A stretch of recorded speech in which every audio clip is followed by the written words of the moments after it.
Okay. Hello, welcome to my session. Thank you for coming here. This session is going to be about the Micronaut libraries for real life. So we start with a very short introduction. And that's just demo. It's basically just introduction demo. So if you like live coding, hopefully you're in the right room. And just very quickly about me, I'm working in this company called Agorapulse. We just shifted to this platform engineering terms, but basically what we do is just helping the other developers to achieve their goals, which means just building the libraries, the shared systems for the other developers, and also just sharing some knowledge between all the developers, just to share what's been good, what's been bad in the last week, what are the issues they can face, just share them with the others. So Agorapulse is a company. We are doing these social media management tools for social media agencies. So sorry, I just grabbed the taglines from the internet. And what is Micronaut? So I'm a bit unlucky here because I hope that Sergio sitting over there would introduce Micronaut for me, but because there were some changes in the timeline, I'm now here. So Micronaut is a framework. It's a JVM-based framework with support for Java, Kotlin, and Groovy. And it can be used not only for server application, it excels in serverless application and functions. And actually, it could be run basically anywhere. Even you can build the CLI applications with Micronaut. It's pretty similar to, let's say, Spring MVC. It basically dependency. The base is the dependency injection container, and there are like lot of goodies into this one. And so we've been using Micronaut for a very long time. I would say we are like in the handful of the early adapters of Micronaut, and we are willing to share the things we built with the community. So if I take a look on this page, which is a hub of our open source libraries, you can see there is a lot of actually, it couldn't fit if I zoom. There's a lot of libraries we've built in these 4 years and which are available for you. And I've just handpicked the couple of them which could be useful for everyone, hopefully using Micronaut, or I will start with the one which actually is framework agnostic. So you can even use it with Spring, you can use it with Quarkus, you can use it with Java 19 HTTP server, basically any HTTP endpoint. So we will going to mention this GRU, which is a testing framework, HTTP endpoints. I'm going to speak about the Micronaut Console, which is kind of keyhole surgery tool, just to execute code in the Micronaut application. Also about the very lightweight permission framework, basically object ACLs, and the worker one, which is like the scheduled annotation, scheduled cron jobs on steroids. So these are these libraries. What's going to be done in the next couple of minutes. So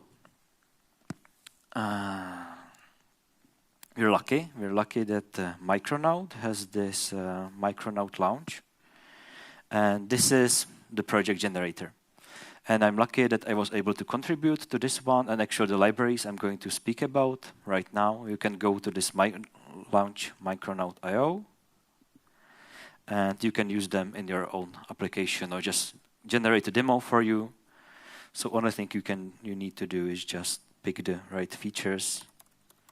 And you can see these are community features. So the GRU, console, worker, permissions. We are done, and actually I think I can take advantage of Project Reactor as well. And you know, like if anyone was on the Yaroslav Tulach session, you know, like we are one of the pure guys. We stick somewhere in Java 8, so just be very conservative here. Just use Java 8. Just use Java, not Kotlin or Groovy or Gradle Kotlin, Maven or Kotest. Just stick with the defaults. Let's say GeeCON up, and CZ GeeCON up. And it's nice about this launch, about this generator, is that you can preview. So actually, I've used to done this kind of presentation once, and I was live coding, but I have quite an issue, because now you already have a lot of examples in the generated applications. But we will just do a bit of another ones. We will just play with these examples. But this is everything you can get. You know, when you use the generator, you will get already the examples, working examples you can use in your own application when developing. So I think we are happy to generate the project. You can push it to GitHub, or you can download the project. So let's just download it. And just clean the old one. Okay, just clean the old one, sorry. It's, you know, like the hours of practice. So who's still using NetBeans here? Is there Yardatullah here? No, and I can see anyone. Eclipse, anyone? Okay, good. You may find something good in there as well, but I'm not going to show it today. But let's just open the downloaded project. So downloads GeeCON app. So let's start with the, damn, I actually wanted to show you this one. So when you generate the project, what you can see is actually the generated README file. And the README file, you already can find the links to the libraries which has been selected, the features. Some of them were like silently selected, but there are these we're going to speak about. One is Permissions, Worker, and Micronaut Console. And so let's start with the very generic one, which is, as I said, usable even outside Micronaut, which is the Groove framework. So it's a testing framework, so I have to go down to my tests. And I already have one, which is cool. And you can see it, or you will see better if I do this. So that's this kind of anatomy of the Micronaut test. Is you have this Micronaut test annotation, which means basically it spin up the server. It's kind of integration test. And then this is like the regular bean. I think it's not that different from, for example, if you use Spring, it's pretty similar. And of course test, and what we are going to test, so where the get is the get method. So when we issue the get method on this particular endpoint, we expect some response. The response is not here directly, it's stored in a JSON file. So it's in this kind of structure, it just follows the name of the class. So you can see you have this from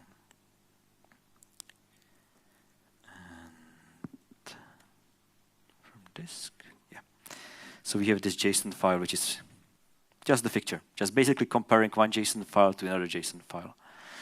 And probably just to take a look on the controller, this generated one is pretty stupid, just not to use anything fancy. It's just returning a map. And we can try to run it.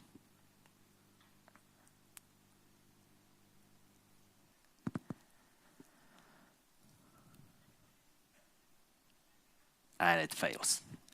I'm sorry, it fails because the reason when you mix up a lot of stuff, then you somehow end up in some inconsistent state. And the point is we also included the Micronaut security, so now everything is super secured that even the test doesn't work.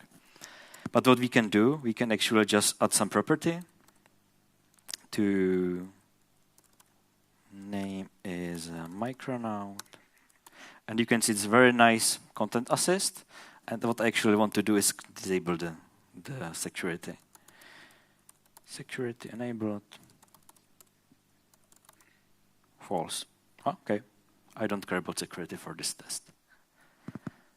And now it passes. So you can see it passes, and if I make any change, like I was actually expected, let's say, ahoy Sveta, then I should get some problem. So you can see it really works because the test fails. And let's get a bit beyond of the way how this thing is built. Because I think the most important or most interesting thing about Groove is the incremental development of the test. So let's say we already have something in here. So between in the generated code, let's say we have this message. So this is something like post, like Twitter post. So just add some fields inside this one, because we should probably take a note when it was created. Just to show the timeline, like timeline from the latest ones. So created is instant now. And what we can do is create some controller, which will be the subject of the test. So message controller. So again, if you have a controller, just annotate this controller with a path, message, and create. So when we post to that endpoint, public,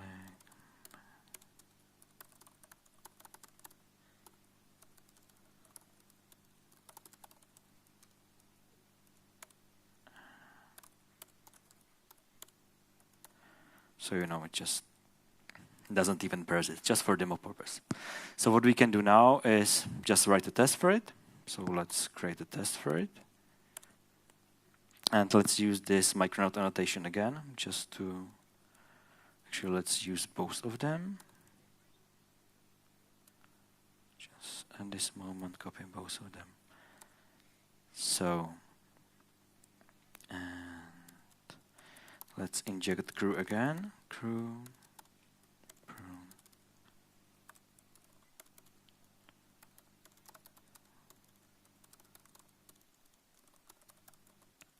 Test the create message.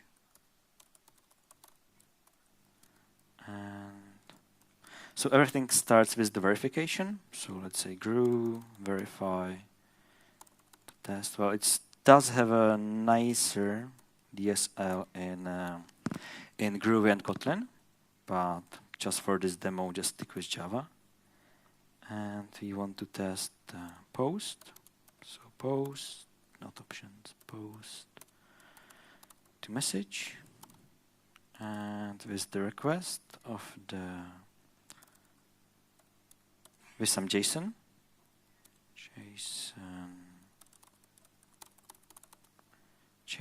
and we would like to expect that the response will be some other JSON.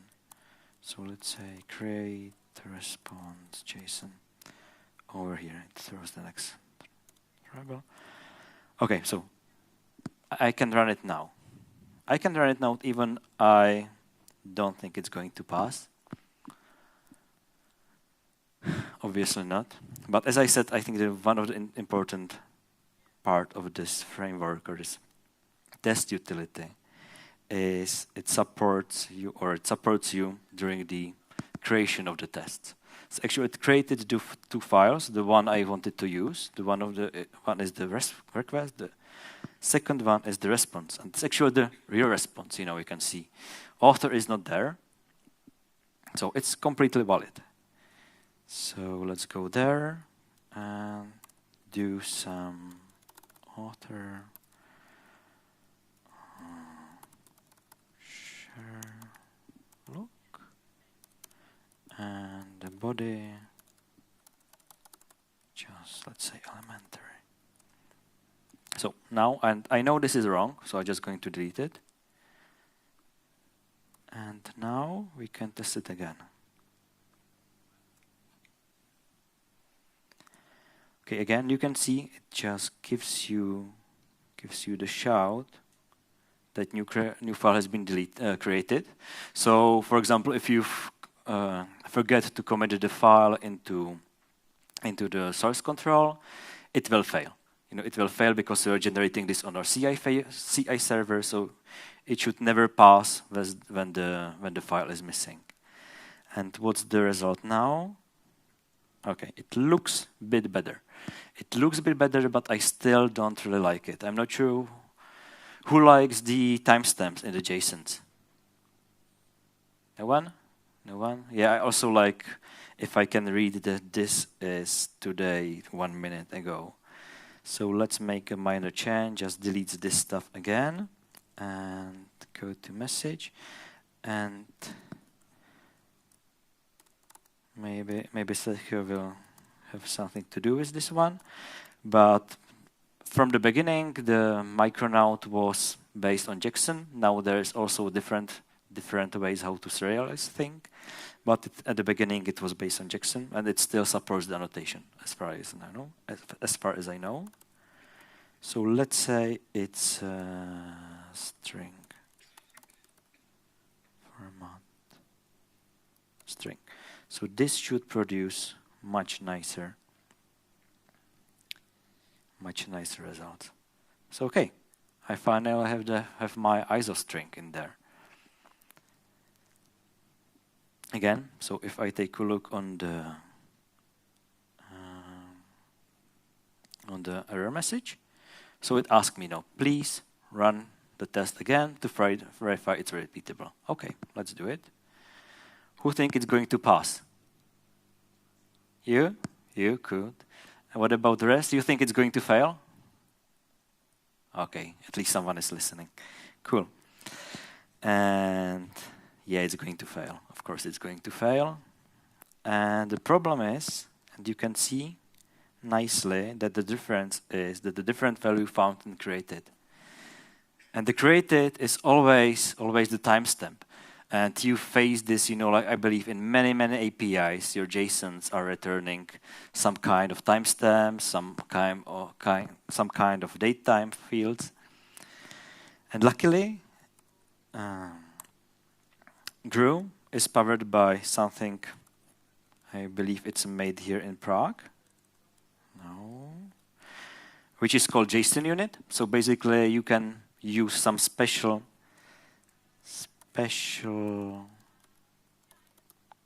placeholders, let's say, to ignore stuff. Ignore. And run it again. Wow, I'm happy. Well, the point is, if I just change it to some string, you know, just return foo instead of date, it's a problem. That's the reason why GRU adds their own matches. So in GRU, you can define your own matches, but there are also some matches out of the box. So just say matches, I was a date now, which basically say it's a timestamp for the newly created field. And who think it's going to pass now? Oh, thank you. You believe in me. So yeah, it's going to pass. So you can do, I think it's enough for GRU. And we can just take a look. We will come back to this test a bit later. But yeah, this is very simple, but you can do more like headers, params, or whatever you need in here. So I'm not sure if you noticed, but there was something annoying in the tests. So let's continue with jobs now. So you can see, you know, like jobs is disabled, which is good. So basically, what are the Micronaut Worker? Just let go now for the Micronaut Worker. So who knows the scheduled annotation in Spring, in Micronaut, anywhere else? So basically the thing where you can specify the cron job or the fixed delay. So something runs periodically, either by date, time, or just by rate, let's say every minute. And Micronaut provides their own annotations, which is at scheduled, basically following the Spring one. But for some reason, we wanted to create our own. And so there's a small difference. So you can see it's using the specific annotation, like cron, like fixed delay, fixed rate, initial delay, or whatever. So first syntactic sugar is I can try to run the application now, just to show you.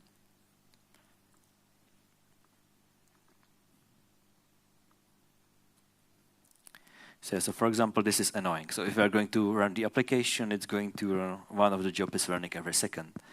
So let's say for some reason you would like to do a programmatic change of this one. So you can only take a look into the logs, and we can see this is the distributed jobs and logs. And the advantage is of the worker plugin is one of them is that you can actually configure everything in the configuration, and the configuration is going to override the annotations. So if you need to like test something, or if you decide to change the current job without the redeploying, you can do it with Micronaut Worker. And worker jobs, let's change the fixed rate of this one to 1 hour. It needs to be small one, this one. And now when I run it again, it's no longer annoying me. Cool. So that's the one thing. And so this is the very primitive replacement for the scheduled annotation that you can just specify it with separate annotations, and you can actually configure it in the configuration instant without the restart, or with the restart but without the redeploy. But the true thing about the framework or the library is that it provides you the distributed jobs. So let's say you have a daily digest every morning at 6:45. You would like to send emails to your clients with some, like people reacted on your post or whatever. And what you can do, you can have a producer. Basically, producer job is something which returns iterable or publisher if you are going to be reactive. And the consumer is something which accepts basically the same thing like is produced in here. And by default, and for test, for local development, it's just the in-memory implementation. But if you are kind of old stylish, you deploy like 4 dependent servers and 1 main server organizing the work. You can do it. Just this one is run in the one. Actually, you can do it. I think only letter do and only. Oh man, only full overdo. There could be some election, who's the leader and whatever. But don't get that fancy in this situation. So, but now we have a kind of issue, right? So when we run it, okay. So let's say we would like to test this job manually. So how you do it? Okay. So we know there's a configuration. So I just can grab this one and say run it at 15:04, and we will wait 1 minute, and it's going to run. And now let's just slow shift to another library, which is Micronaut Console, and we will get to the jobs. So you can see there is no Java class or Java production class, Java test class related to the Micronaut Console. But there is something else. So I'm not sure if you are aware of this built-in client in IntelliJ. So sorry for the one person, maybe two, who use NetBeans or Eclipse. So if you have this kind of HTTP files you can use. And when I run the application, so hopefully it's in there. But I know, yeah, I will have a problem. So I will stick in here because this is something expected, not expected. We have pretty long discussion with Sergio when we implemented this feature that it must be like super secure, because the Micronaut Console is like the keyhole surgery tool to get into your application. So let's say you can just grab some passwords, you can grab whatever you want, and so this is something which shouldn't be possible to do in production or in some kind of non-secured manner.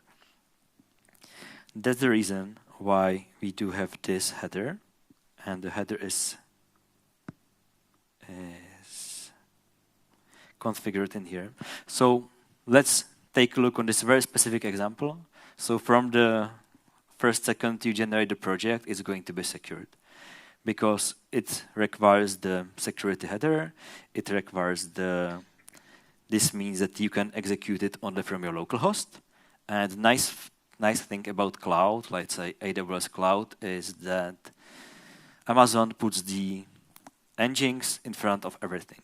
So when you use engines in Amazon, if you deploy to Amazon, every call is going to be from localhost, so it wouldn't help. That's the reason why we have this verification as well. It's enabled, so you can use it. And I don't really need the security to bother me right at the moment. So let's say security enabled false. So if I restart, it also is playing pretty nice with the security. And basically, you can force it just for a couple of users. But connect to localhost. Okay, localhost is down. I want it to run the application. And just fingers crossed it's going to work. Perfect. And the fun part is that if you run it, not this one, I want to stop the, okay, it's cancelled as well. If you run it as a Micronaut application, which is just using the generated classes, then I believe it won't work.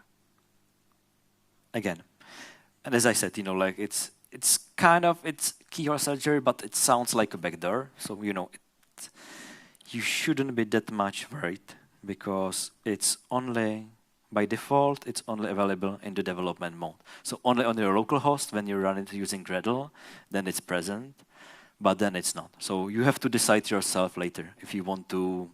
If you're deploying to staging environment, you want to enable it, but not in production or whatever else. And the next. Okay, so this is not that fun, right? If you just want to show the context. So if I run this one, it only returns the application context. So the good part is that thanks to IntelliJ, thanks to this magical command, you can use all the content assets here. So let's say get bean. I only know one bean by head from the top of my head. Create Sherlock. Sorry. If I execute it, it's created some message. It's not the copy. It's created some message. Even it's a controller, but controller is just a bean. Who cares? And yeah, so you can execute, like anything. So it should be easy to execute the jobs. So let's say if I get like the email that I just distributed jobs, and so I sent email, but you need to.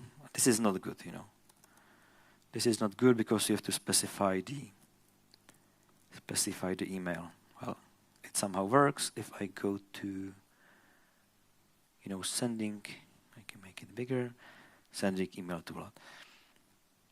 So what's inside and what you can do, even in your application, is just to extend the DSL, which is shown, which is available in the console. So for example, if you have something you use very often, you can extend it, you can make it present in this particular script. And for example, you can use jobs in here. And this is basically the only UI that the Micronaut Worker plugin is providing out of the box, that you can just take a look on the jobs and you can see the send email happened a couple of times ago. But you can also execute the other email, the other jobs. So it should be the one which generates, I can just take a look on the results. Okay, it was executed and took some time. And of course, now the queue is filled. I can execute the send email one, not get, just email. Now, but if I go here, you can see it was sent to use that example. That's the thing which is in the code. So it's kind of synergy between these two libraries that you can also execute very simply the jobs from the console. And let's take a look on the last. Yeah, and how is this possible? Job binding provider. So basically, each of you can create class like this, which implements the binding provider, and you just say, okay, I want to have the jobs property in my Micronaut Console, and actually this is the thing where I also create a property for every job, so it's easier to execute the job, and the whole magic is hidden here. So you have the generated file. This is something you can basically curl from the running application to get all the beans. But it's just the syntactic sugar. You can just remove anything from here. Let's say the context. And when I run the context, it still works. So it's just something to ease your life in here. Oh, I haven't reloaded. But anyway, so that's the mixture of these two libraries working nicely together. And let's move to the very last one. So the permission framework is very lightweight way how to define the object level ACLs.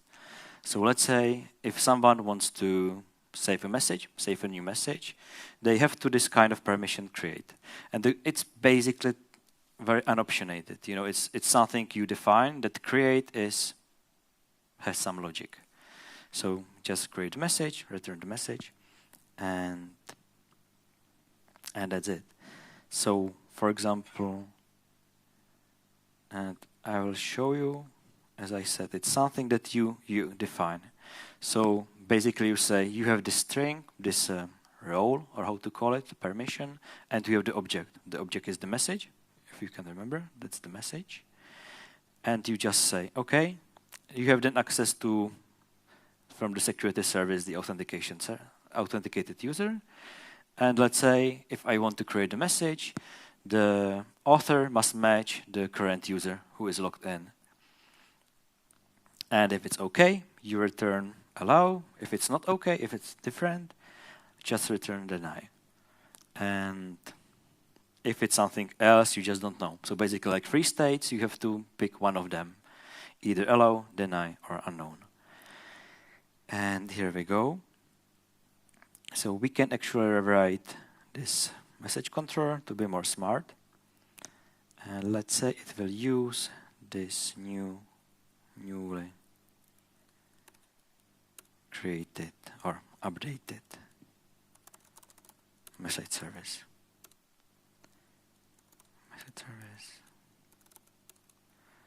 Okay.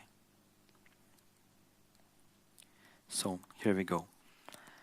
And now, if we go back to our test, I told you we're going to circle there and back. So if I go to the message controller, it probably won't pass anymore.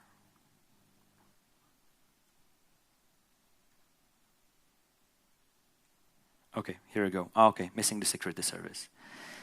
Yeah, that's the reason, because I just switched this thing off. So let's take a look. It's no longer disabled. And I need to enter submap. And I need to admit that I need a bit help of here. Huh? Okay. So this is like the very basic security, just telling, you know, like in this URL, you have to be authenticated. There are many other ways how to do it, but this is the simplest one. So now it tells us, okay, I think it's still disabled, isn't it?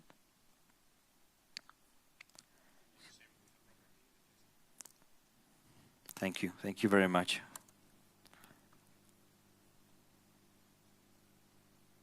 Yes. So now it fails because there's nothing generated, and it fails with 401. Let's say this is actually the happy way. This is the good path. So you know, if you are not logged in, just return 401.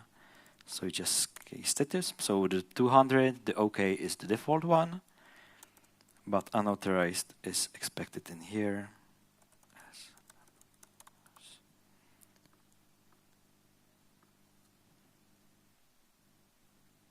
Okay, green again, just because it's kind of expected that you should not be able to create the anonymous message as anonymous. But of course, the other one is still failing. We don't know how to authenticate. So I will steal a bit here, and I hope Sergio will not be mad on me, because Micronaut is a very awesome guide. So if you want to learn Micronaut, you can actually go to, I think it's this learn one, and you can take a look on the guides, which is basically also, you can choose by your favor. So if you would like to see one in Kotlin, one in using Maven, you can choose whatever you want. And I'm going to steal from this one using the basic auth. And it shows you how to implement a very stupid way how to authenticate users. So let's steal this one, and it's actually pretty enough to be able to I'm just going to add Mr. Watson here as well.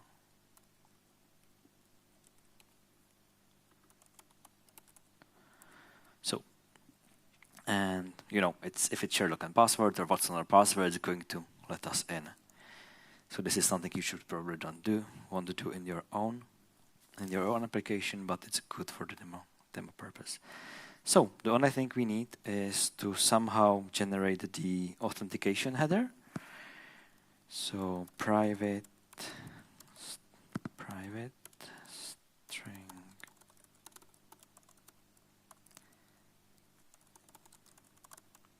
password and username password, and let's say return basic, so basic, and then we need the base 64 encoded credentials. So encoder, encode, use the bytes. Okay, so we need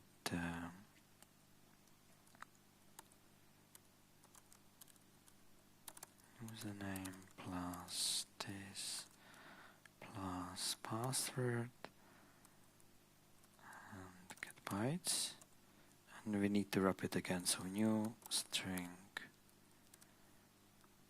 and this, and it's complaining for some reason.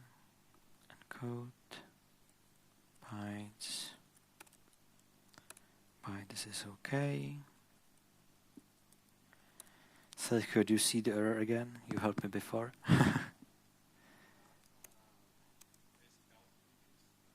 Oh, okay. Does it help? Basic.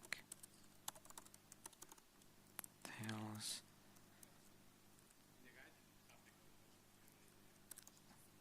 Oh. Let's take a look.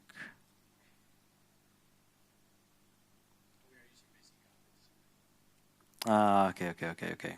Yeah. Okay, okay. So what's wrong with you? Bytes, encoder, encode byte, string byte. So the sooner someone is going to help me, I think just throw some exception, does it? Oh, it's not imported? No. So let's create this thing Y here.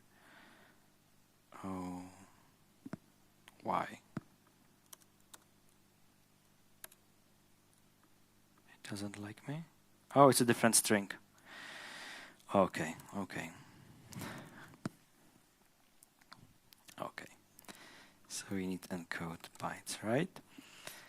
And as I said, there is plenty of options to do in the request and even in the header.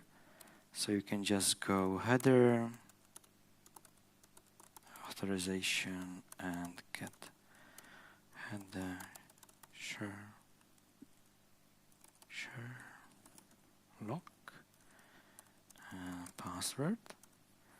And now it should actually pass. Cool. Yeah. And what's about for Mr. Watson? So for Mr. Watson, some user list. Okay. So it should not happen, I guess. Oh, I was still running the same, wasn't I? No, no way, no way. Yeah, that's probably the thing. And yeah, so this sometimes happens. Let's not pray to do demo God.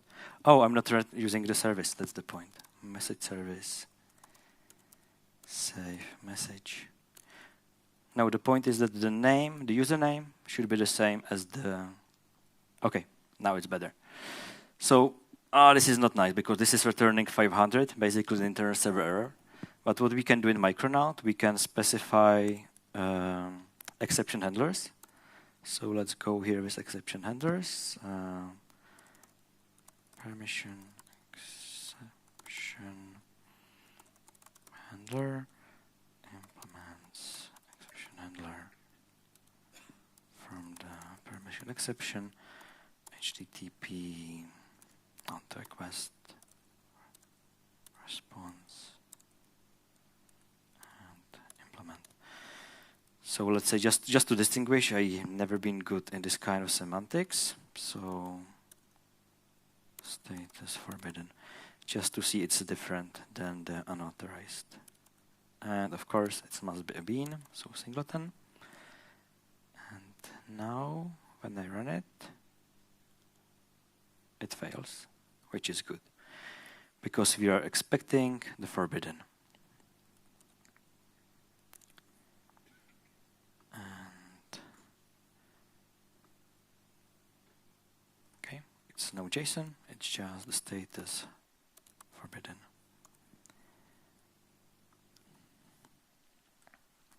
Cool. So just going to break it with one last piece of code. So when you really trust someone, or if you're in a test, the permission framework also allows you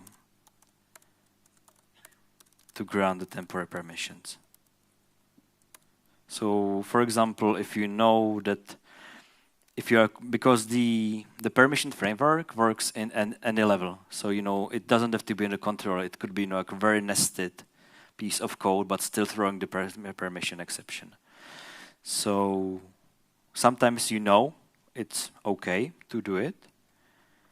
And in that case, you can just tell grant the permissions, just the single one, create that message. Let's hide this thing. Yeah. Get rid of this one. And now it should fail, hopefully. It failed because it's again, okay, because we said, okay, the user has always the option to save the message. And I think it's quite enough for, we have just 5 minutes left. So let's take a look if any of you had any question. And you haven't. So, feel free to add any more question, or if you would just to shout on me. There are. Okay. Micronaut can be used just to test all the existing microservices. Makes sense? Not Micronaut, the GRU. The GRU can be used to test anything. Micronaut itself is not a test framework. So you can use the GRU part I've shown here. So if we go to the OSS hub and read something about GRU, you have plenty of integration. You know, the basic one, the most generic one is HTTP. Then there is like cross integration. Spring has 2 variants. You can use Spring with the mock MVC, or you can use it with integration tests. And there's one for API gateway, and the one I've shown you was for Micronaut. Basically, it's like the syntactic sugar, just to be able to inject it. I don't have to query for the server port. Good question. Good question. Thank you. Well, how do you specify which instance is the application's ladder only? I think that's some kind of competition at the beginning. It's probably not, there's nothing in the default implementation, but you have a default multiple implementation of this kind of worker election. So there could be like worker election Redis, and you know, the first server is going to be elected as a ladder, and the others automatically as a follower. So this depends on the implementation of the worker. So again, if I take a look in here, worker,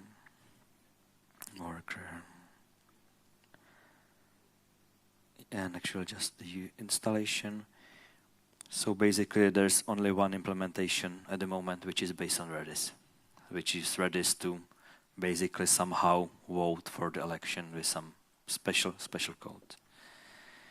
And the next one, multiple parameters. Yes. So if you have multiple parameters, at least one, I think it first takes a look if the parameter has a permission advisor, and if the permission advisor exists, it must pass. And at least one of the arguments must have this kind of advisor. So at least one argument must pass. And how can I provide my own source of time implemented in Java? Oh yeah, that's the reason why I actually created this kind of a JSON unit integration, because in Java you can do something like this. So you can have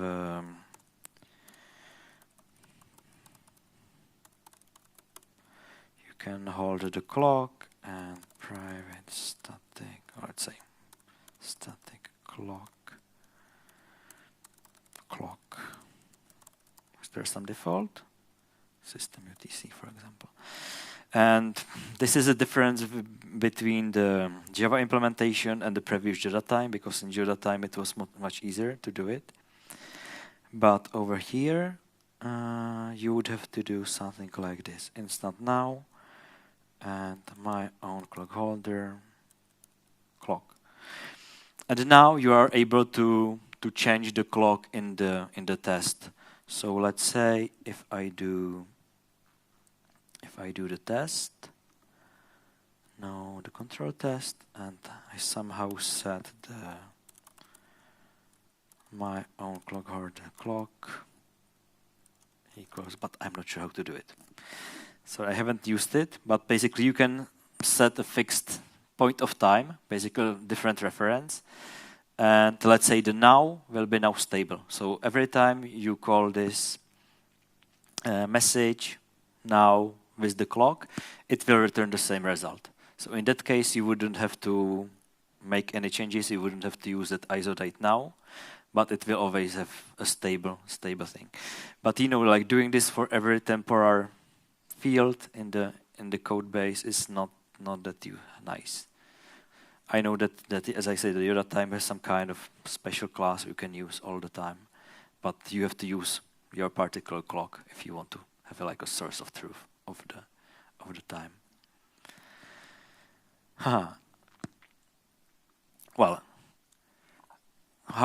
how big is the Micronaut community? First, do you know it, Sergio?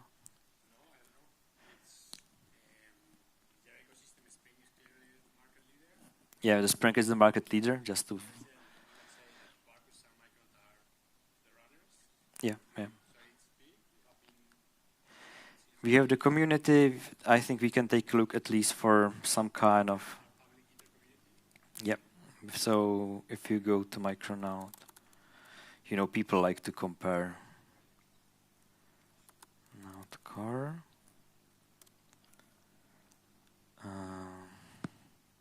Watches forks.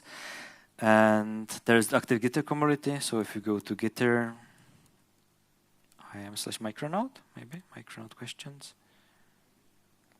Yeah, so you can see how many other people. So yeah, the community is definitely smaller than Spring because Spring is still the leader, but I think it's pretty active, it's pretty friendly. And regarding our own libraries, so we are planning to do some kind of benchmark or some analysis, but at the first thing we are using this, and so if there's an issue, we're usually fixing it in a couple of days, because it may affect us as well. And you can just do the normal thing like opening issues. Maybe some of them like Guru have a discussion. So there's always a way how to reach someone. And do we still have something else? Okay, it looks like this is all of it. So I just wanted to. I'm going to push the demo application here. So if you would like to take a look later, you can just take a look later in this repository. And thank you for attending, and enjoy the conference.